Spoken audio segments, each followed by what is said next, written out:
Okay, so for you, our listener, I know you're a philosopher, right? Yeah. Someone who really gets how our understanding of, well, everything keeps changing and evolving. Yeah. We're going really deep on this idea, this concept Yeah. that has totally changed how we think about knowledge itself. Absolutely. Scientific revolution. It's a big one, right? Scientific revolutions. I mean, this has been like a core issue in the philosophy of science. Oh, yeah. Ever since Kuhn's, Cool, yeah. Structure of Scientific Revolutions, way back in 1962. Big book. Huge book.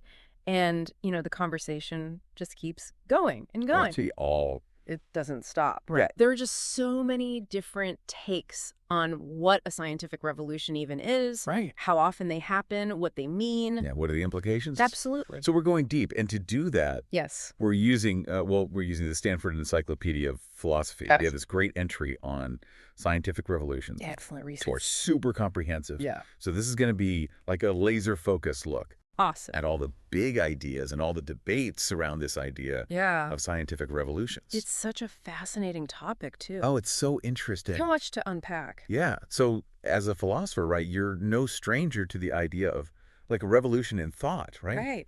These big shifts in how we see the world. Conceptual frameworks, paradigms, yeah. But how does that apply to science?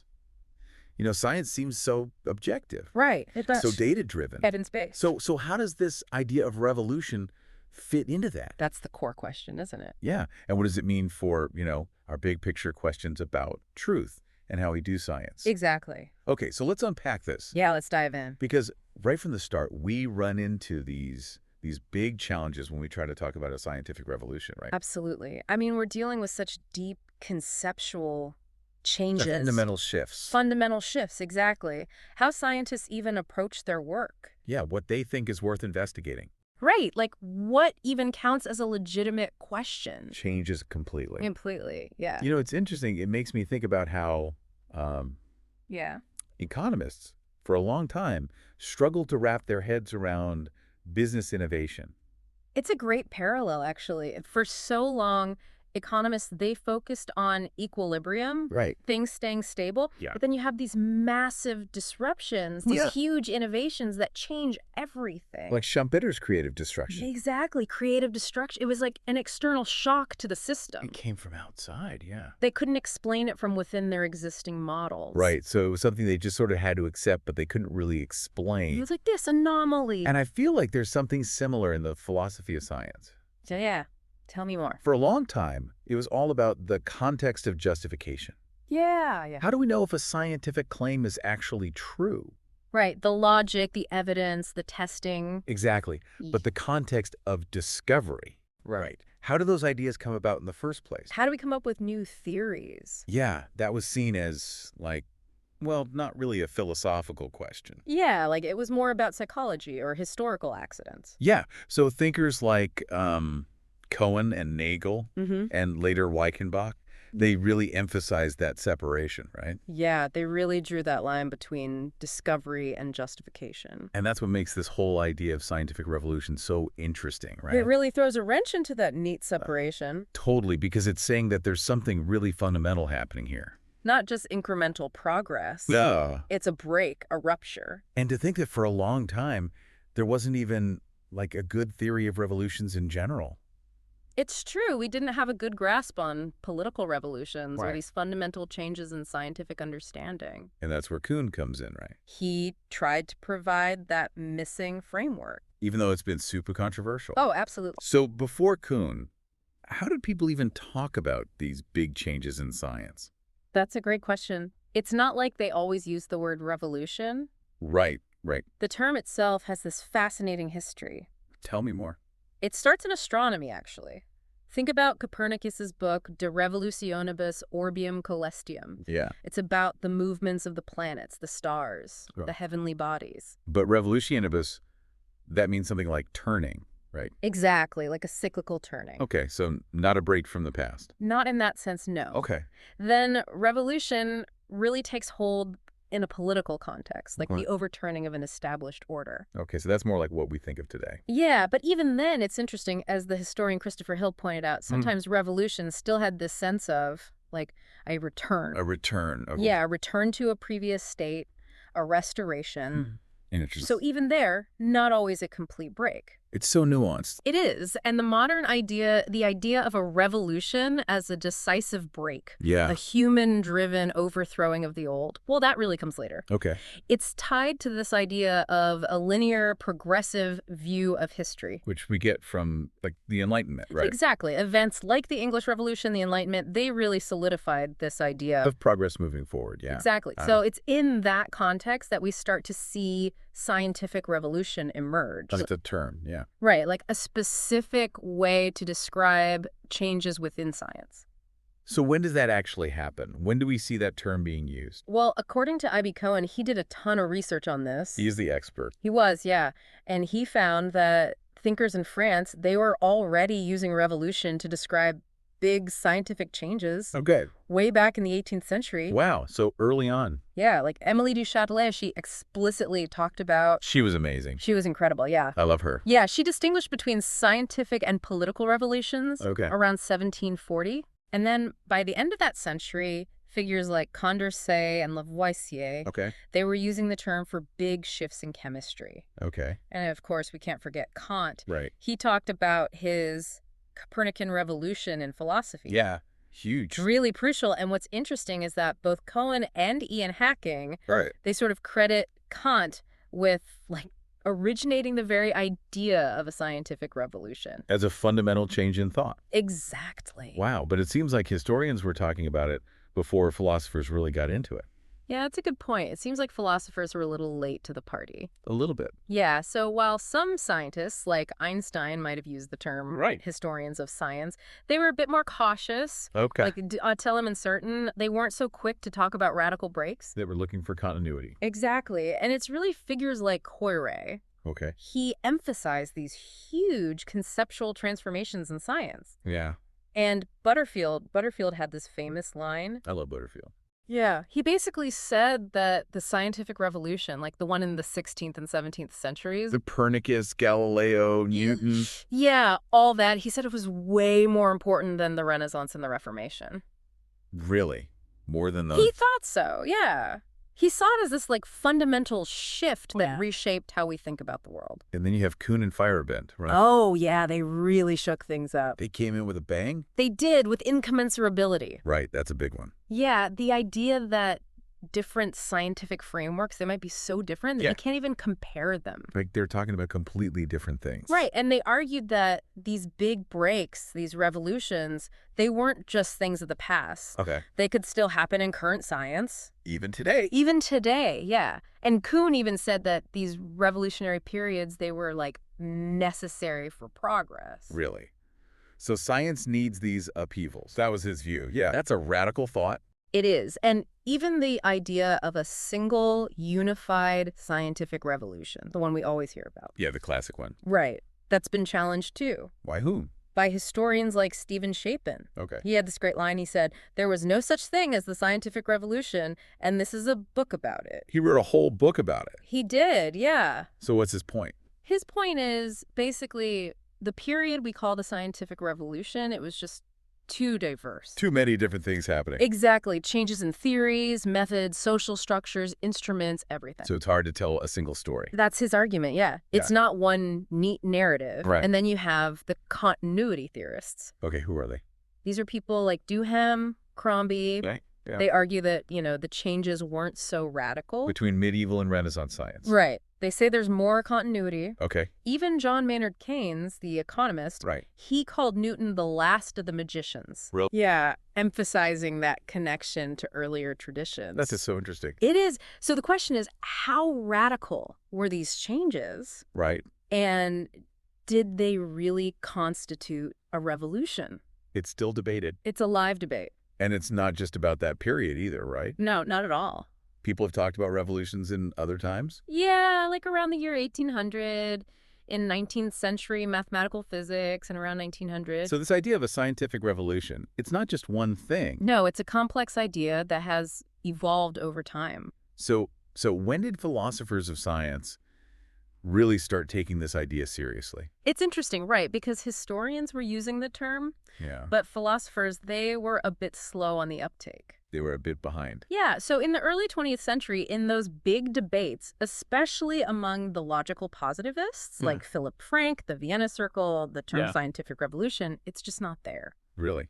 They didn't talk about it? Not really, even though they acknowledged these big shifts in physics. Even Popper, early Popper, he doesn't focus on it. Like people like Reifenbach, they might mention revolutions in physics, but it's often in passing. Like not a big deal. Right, and it's not until later, maybe influenced by Burt, Edwin Arthur Burt, he wrote about the metaphysical foundations of modern physics, that philosophers really started to grapple with the meaning of these historical shifts. And their implications, Exactly. But Popper did eventually talk about revolution, right? He had this idea of revolution impermanence. Okay. Which was central to his critical rationalism. So constant revolution. Yeah, like this ongoing process of testing and overthrowing theories. But that sounds pretty different from Kuhn. Oh, it's very different. Popper had specific criteria for a new theory to be considered progress. Okay. It had to clash with the old one, but it also had to explain why the old one worked. Okay. Kuhn, he challenged that whole idea. Of cumulative progress. Yeah, he questioned whether you can even evaluate a theory in isolation. Interesting. And he actually saw Popper's perpetual revolution idea as kind of contradictory. How so? Well, a true revolution, it implies a break from an established order. Right. So there have to be periods of stability. Okay, so you can't have constant revolution. That was Kuhn's point. So that leads to all these new ideas in the 60s, right? Yeah, philosophers started looking for bigger units of analysis. Bigger than individual theories. Exactly. You have Kuhn's paradigms. Right. Lakatos's research programs. Yeah. Ladoun's research traditions. They're trying to capture something bigger. They were, yeah. Like the long-term coherence of science. Yeah, how it changes over time. And how those changes aren't just random. There's some direction there. Exactly. And at the same time, you have thinkers like Foucault in the French tradition talking about discursive formations, episteme. Those are like deep cultural rules. Yeah, that shape how we think. Even what we can think. Right, even what's thinkable. Yeah, so these are all different ways of understanding the big picture of scientific change. Okay, so let's go back to Cohen. Yeah.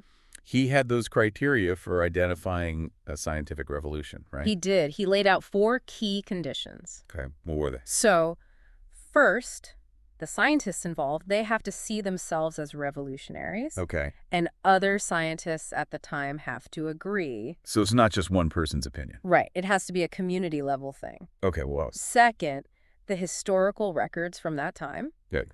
They have to support the idea that something big happened. The revolution, yeah. Right. What's the third one? Third, later historians and philosophers. Okay. When they look back, they also have to agree that a revolution took place. So it's not just hype at the time. No, it has to stand the test of time. Okay. And the fourth condition? Future generations of scientists. Okay. They have to see it as a turning point, too. So it has to have a lasting impact. Exactly. But he used the Copernican revolution as a tricky example, didn't he? He did, yeah. Because Copernicus himself, he was pretty conservative in some ways. Right. And it took a while for his ideas to catch on. Yeah, so it doesn't perfectly fit those criteria. And it points to this idea that science doesn't always move in a straight line. Oh, absolutely. It's super nonlinear. It can be messy. It's messy, yeah. Like, you can have these seemingly small developments that have huge consequences down the line. Like what? Like Planck's work on black body radiation. Okay. Or Mendel's experiments on inheritance. Yeah. They didn't see themselves as revolutionaries.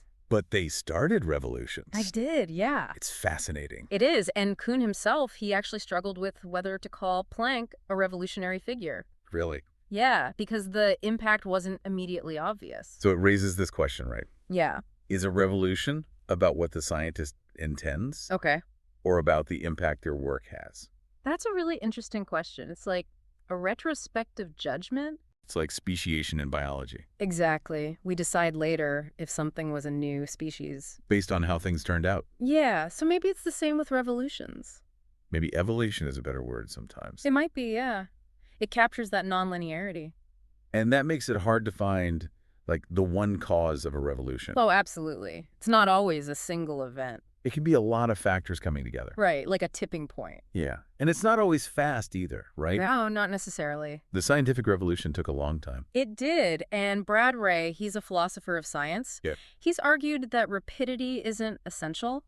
So what is important? It's about how deep the changes are. Okay. And whether they get adopted by the whole community. So it's not just a few individuals changing their minds. Right, it's a communal shift. Okay. And that takes time, you know? It's a process. It is, and as Toulmin and Goodfield pointed out, Okay. what looks like an overnight revolution in history. Yeah. It might actually have been brewing for a long time. Behind the scenes? Yeah, like there's a lot of groundwork that gets laid. And we don't always see that. No, not always. Okay, so we talked about Butterfield before. Yes. He emphasized the broader social impacts of revolutions. He did. Did Kuhn keep that focus? In his early work, yes. He talked about those wider impacts. Like in his book on the Copernican Revolution. Exactly. He shifted his focus to changes within specific scientific communities. So more internal. Yeah. He argued that these communities, they have their own norms, their own practices. Their own ways of doing things. Exactly. And he even said that a small subspecialty could have a revolution. Just that little group. Yeah, while the rest of the field doesn't even notice. Wow, so it could be very localized. It could, and it might look like normal science to everyone else. That's so interesting. It is. So his focus narrowed, in a way. Okay, so let's talk about structure. Kuhn's big book. Yeah, the structure of scientific revolutions. So influential. Even though it's been debated like crazy. Oh, yeah, lots of debate. But it's had such a huge impact. It really has. And, you know, there's been a resurgence of interest in Kuhn's work recently. Really? Yeah, people are going back and rereading him. It's like he's still relevant today. He is, yeah. His ideas are still powerful. So in his early model, how did he see science working? So he said mature science, it's guided by a paradigm. Okay, what's a paradigm? It's like a shared set of, well, it's like the rules of the game. Okay. It's the exemplary problem solutions, the theoretical frameworks, the methods, the assumptions, everything that defines what good science is. In that field. Exactly. Okay. And this paradigm, it sets the stage for normal science. Okay, what's that? Normal science is like puzzle solving. You're working within the paradigm, trying to solve problems, but you're not questioning the paradigm itself. Okay, so it's like business as usual. It is, yeah. But then what happens? Right. Well, inevitably, you run into anomalies. What's an anomaly? It's like a piece of data. Okay. An observation, something that doesn't fit the paradigm. Doesn't make sense. It doesn't, and if you can't explain it away and it keeps popping up, then you have a problem. A crisis. A crisis, exactly. The paradigm starts to break down. And that's when new ideas can come in. Right, because people are looking for alternatives. Something that can explain those anomalies. Exactly. So a new paradigm emerges. Yeah, and if it's convincing enough, if it works better. Yeah, then scientists start switching over to the new way of thinking. And that's the paradigm shift. The Kuhnian revolution. Exactly. So it's not just about a new theory. No, it's much deeper than that. It's a whole new way of doing science. It is, yeah. Okay, and this is where incommensurability comes in, right? Big word. Big idea. Huge idea, and a really tricky one, too. So can you break it down for our philosopher listener? Okay, so incommensurability, basically, it means that the old and new paradigms. The competing paradigms. Yeah, they're so different that you can't really compare them. Against the same standards. Right. They're like playing different games. Even the words they use. They might mean different things. Exactly. So they're not even speaking the same language. And Kuhn, he had this great line. He said that scientists in different paradigms, they live in different worlds. It's like they're seeing different realities. It is, yeah. And he compared it to Gestalt switches. Okay, what are those? You know those images where you can see two different things? Oh, yeah, like the duck rabbit. Exactly. It flips back and forth. And Kuhn said paradigm shifts are like that. Yeah, like your whole way of seeing the world changes. Wow, that's a big shift. It is. And he also compared it to religious conversions and political revolutions. To emphasize how dramatic it is. Exactly. It's not just a rational process. There's something else going on. There is. And he argued that these paradigm changes, they're not driven by like tons of new data that disproves the old paradigm. So it's not just about more evidence. No, it's about a conceptual reorganization. Okay. Like what? Like the shift from Newtonian mechanics to Einsteinian mechanics. Yeah. It wasn't just about new experiments. It was a new way of thinking about space and time. Exactly. A whole new framework. And that leads to changes in everything. In everything, yeah. The goals of research, the standards of evidence, the language, the methods. Even how scientists see themselves in the world. Their whole worldview. And Kuhn rejected this idea of linear progress. Yeah, he didn't see science as just adding bricks to a wall. It's more like building a new building. It is, yeah. And he said that trying to show the new paradigm contains the old one. Okay. It's a fallacy. A fallacy. What kind of fallacy? The fallacy of equivocation. Okay, meaning the words are changing their meaning. So it's like comparing apples and oranges. Exactly. You can't say one is better than the other. Not in a straightforward way, no. And he pointed to this idea of Kuhn loss. Yeah, that sometimes when a new paradigm comes along, it doesn't solve all the problems the old one did. So you lose something. You do, yeah. And for Kuhn, incommensurability, that was the key. The key to what? To understanding why these debates between paradigms, they can't be settled by just like logic and data. It's something else. It is. It's like a conversion experience, he said. Wow, so it's almost like a leap of faith. Yeah, and he even compared it to choosing between political institutions. Really? So it's about values, about commitments. It is, and this obviously caused a lot of controversy. Oh yeah, philosophers were not happy. No, especially the logical empiricists. Yeah, they were all about rationality and objectivity. And they saw Kuhn as saying science is relative. Right, it's just about what paradigm you happen to be in. Exactly, and they were really worried about that. They thought it undermined science. They did, and Kuhn, he was surprised by the reaction. Really?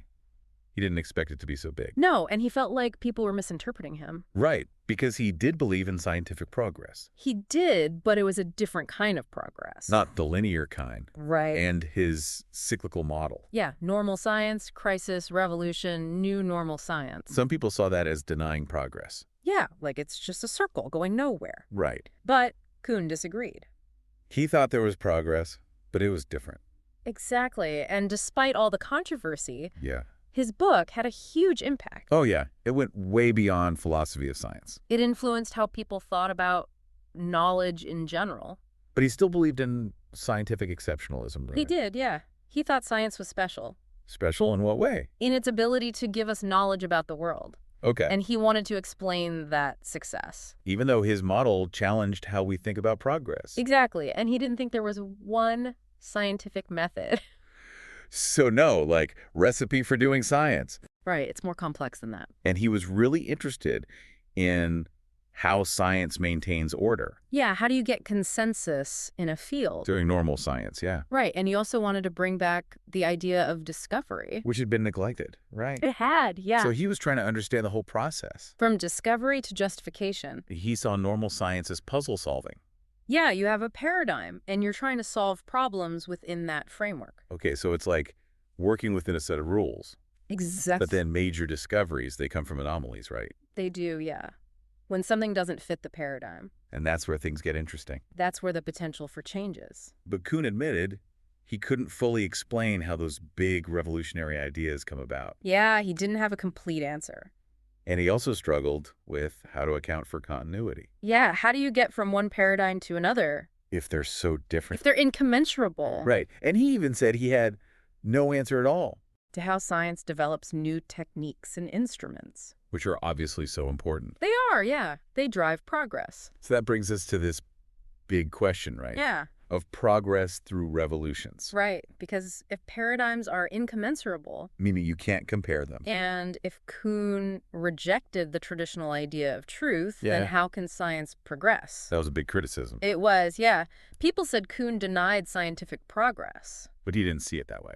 No, he actually thought revolutions were the most progressive episodes. Really? Yeah, because they led to new and better ways of solving problems. So progress is about problem solving. It is, yeah. And he said the unit of achievement in science is the solved problem. Interesting. And later on, he clarified his view of progress. Okay, how so? He talked about shared scientific values. That can help us judge which theories are better. Exactly, like accuracy, consistency, scope, simplicity, fruitfulness. These are all things scientists care about. They are, and he also drew on Polanyi's idea of tacit knowing. Okay, what's that? It's the idea that there's a lot of knowledge that's not explicit. Host-speaker.